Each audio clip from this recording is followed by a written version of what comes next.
आकाशवाणी कटक शुणु अतिबड़ी जगन्नाथ दास विरचित श्रीमद् भागवतर 53तम भाग।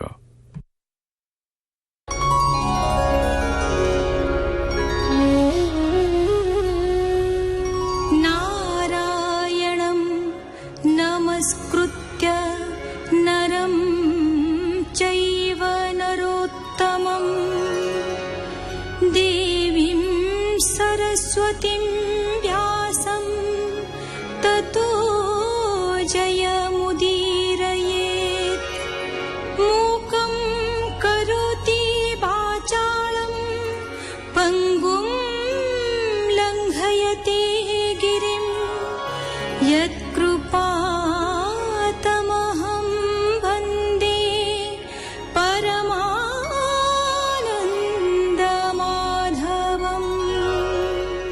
हंस रूपरे हरि नारदଙ୍କୁ भक्ति तत्व शिक्षा देले। धन्वंतरी रूप धरी आयुर्वेद द्वारा प्राणी मानक रोग दूर कले। परशुराम रूपरे क्षत्रिय विनाश कले। इक्ष्वाकु वंशरे राम रूपे जन्मी सीता और लक्ष्मण सह वनवासी हेले। सीतांकु रावण चोरी करिबारु ताकु युद्धरे मारिले। धरणीर कष्ट देखि देवता मानक स्तुति जोगु श्रीकृष्ण रूपरे जन्म नेले। 3 दिनरे पूतना मासक बेले शकटाकु बध कले। माता यशोदांक बंधनर मुकुलिबा पाई रोल सहित जाई जामलार चून भांगी नलकुबेरଙ୍କୁ उद्धार कले। कालिय दलन कले एवं प्रलय अग्नि पान कले। ब्रह्मावाच बान्धिन पारे नंदनारी मोहामोही मनरहरी। मातार कोळे बसिथिला जृंभणे मुख विस्तारिला। गोपी चाहिले तावदन उदरे अशेष भुवन। ऐश्वर्य लीला तार देहि देखि शंकित मन होई। वरुण पुरुदयी तारी नंदकु बंदी मुख करी। वरुण पुरु जेते बेले नंदकु आनिले गोकुले। गोपाळे वरुण भुवन देखिबे बोली कले मन। ताहांकु निद्रा काळे नेई वरुण भुवन देखाई।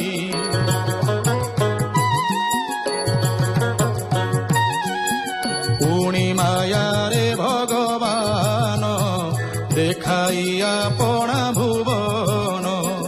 से पुणी बलदेव संगे बने खेलंती नाना रंगे। व्योम सुर माया कला गोपाल पुअंकु हरिला।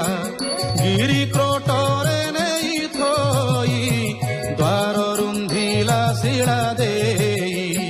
ताहा जानिले चक्रपाणी बंदीरु गोपसुत आणी। असुर जीवन हरिले पुणी अद्भुत कर्म कले। गोपाळे नंद गोप मेले इंद्र उत्सव यज्ञ काळे। गोविंद बोले यज्ञ भांजी पर्वत गोवर्धन पूजी।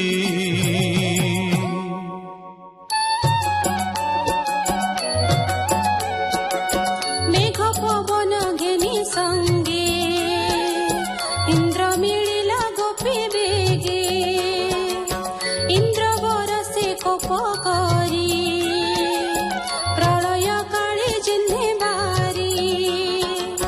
ता देखी कृष्ण दया चिते गोरु गोपाळ रख्याते। शपथ बरस कुमार हस्ते उपाड़ी गिरिवर। छत्र पराए बाम करे तोड़िला अंगुली अग्रे।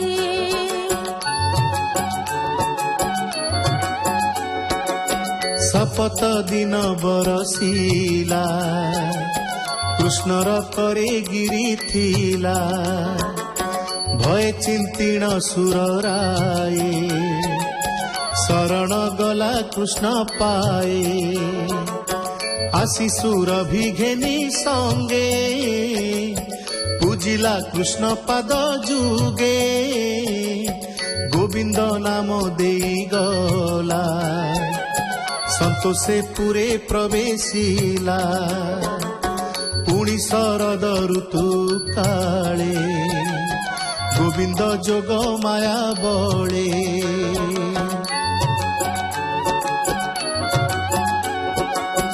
ରାତ୍ରି ଶଶାଙ୍କ ରଶ୍ମି ଜାଳି ରାସ ଉତ୍ସବ ଗୋପୀ ମିଳି ମଧୁର ବେଣୁ ନାଦ ଗୀତେ ମନ ମୋହିଲେ ବାମା ଯେତେ ଅନଙ୍ଗ ମୋହି ବ୍ରଜ ନାରୀ ଗୋବିନ୍ଦ ସଙ୍ଗେ କ୍ରୀଡ଼ା କରି ଶୁଣି କୃଷ୍ଣର ବେଣୁ ସ୍ୱନ ମିଳିଲା କୁବେର ନନ୍ଦନ ଗୋପୀଙ୍କି ହରିବାର ଆସେ ଲୁଚି ବସିଲା ବନ ଦେଶେ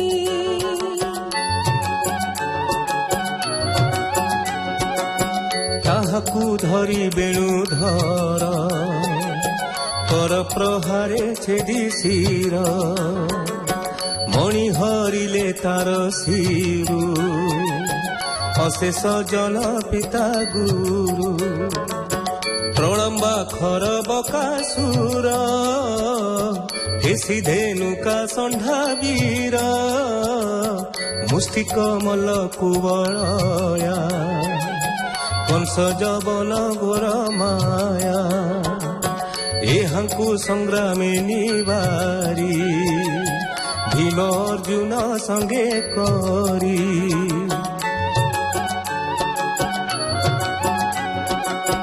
ପରମ ପଦେ ଦେଲେ ସ୍ଥାନ ମାୟା ମନୁଷ୍ୟ ଭଗବାନ କଳି ପ୍ରବେଶ କାଳ ବଳେ ପ୍ରାଣୀ ଚେତନା ଚଞ୍ଚଳେ ଭାରତୀ ନ ପାରନ୍ତି ଧରି ଅଳ୍ପ ଆୟୁଷ ଦେଖି ହରି ଜନ୍ମିଲେ ବ୍ୟାସ ରୂପ ଧରି ଅଶେଷ ଶ୍ରୁତି ଶାସ୍ତ୍ର କରି ବେଦ ଧ୍ରୁବକୁ ଶାଖା କଲେ ଏକୁ ଅନେକ ବୁଦ୍ଧି ବଳେ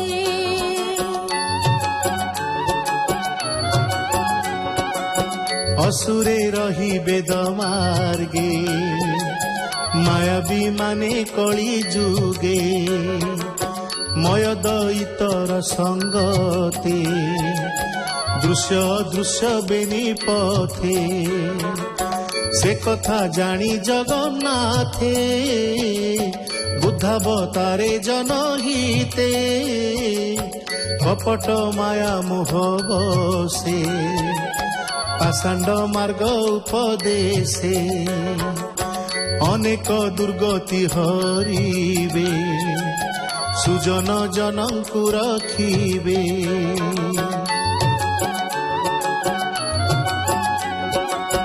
ପୁଣିଏ କଳି ଯୁଗନ୍ତେ ସାଧୁ ଜନଙ୍କ ଗୃହ ଗତି କୃଷ୍ଣ ସ୍ମରଣ ଗୁଣ ଗାଥା ନହିବ ଯେବେ ହରି କଥା ଦ୍ୱିଜେ ପାଷଣ୍ଡ ଆଚରିବେ ସେ ପଞ୍ଚ ଯଜ୍ଞ ନ କରିବେ ରାଜା ହୋଇବେ ଶୂଦ୍ର ଜନି ପ୍ରଜା ପୀଡ଼ିବେ କର ଧନି ଯେ ସ୍ୱହା ସ୍ୱଧା ବସକାର ଛାଡ଼ି କରିବେ ଦୁରାଚାର